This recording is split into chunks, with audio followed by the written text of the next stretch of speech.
लिखने वाले बड़ी खूबसूरत सी लाइन लिखते हैं कि जिस तरह कटा हुआ पेड़ फिर से पनप सकता है, ठीक उसी तरह असफल व्यक्ति भी सफल क्यों नहीं हो सकता है। मैं आपको एक छोटी सी कहानी सुनाता हूँ, एक नीले चमकीले पत्थर की। एक शहर में एक साधु महाराज आए हुए थे। तो फिर उनसे जाकर एक गरीब आदमी मिलता है, कहता है कि बहुत कर्जा हो चुका है, कुछ कुछ आर्थिक सहायता करो, कुछ मदद करो। तो फिर साधु महाराज उसे एक पत्थर देते हैं, नीला चमकीला पत्थर। तो वो कहता है कि मैं इससे क्या करूंगा। तो फिर वो बोलते हैं साधु महाराज कि इसको तुम लेके जाओ, जितनी कीमत लगवा सकते हो तुम लगवा लो, जितनी कीमत लगवा सकते हो, लाख लगा लो, करोड़ लगा लो।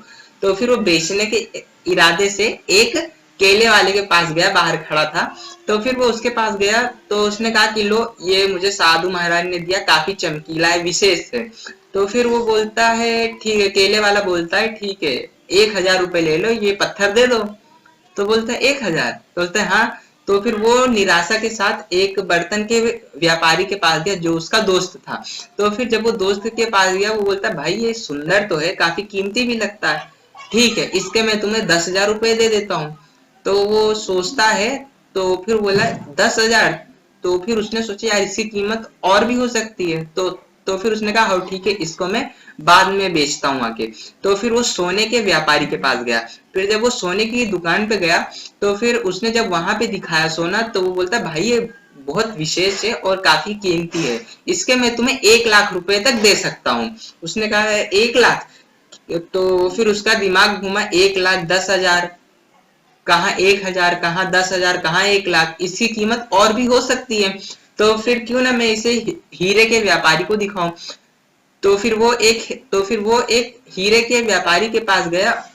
तो फिर उसने जैसे उसने आदमी ने उस व्यापारी को पत्थर दिया, तो फिर उस पत्थर को देखकर वो चौंक गया। वो एक तरफ पत्थर को देखता, फिर एक तरफ आदमी को देखता, पत्थर को देखता, आदमी को देखता।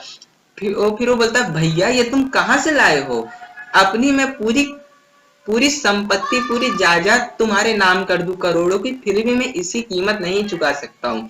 दोस्तों, इस कहानी से हम ज्यादा कुछ तो नहीं, लेकिन इतना सीखते हैं कि हम जिस जगह पे होंगे हमारी इज्जत उतनी ही होगी। अगर हम किसी ऊंचे लेवल पे होंगे तो हमारी इज्जत और होगी, अगर हम किसी नीचे लेवल पे होंगे तो हमारी इज्जत कुछ और होगी, जैसे इस पत्थर के साथ में। दोस्तों, हम वो नहीं है जो राय दूसरों ने बना दी ये कि हम वो काम नहीं कर सकते, बस हम सिर्फ बैठ गए, हम कुछ भी कर सकते हैं। अरे हम इतने मूल्यवान हैं कि हमारी कोई कीमत नहीं है दुनिया में। हर व्यक्ति विशेष चीज से पैदा होता है, विशेष चीज लेकर के। जाते आते सिर्फ उतना कहूंगा कि जियो ऐसे कि लोग जीना चाहें आपके जैसे।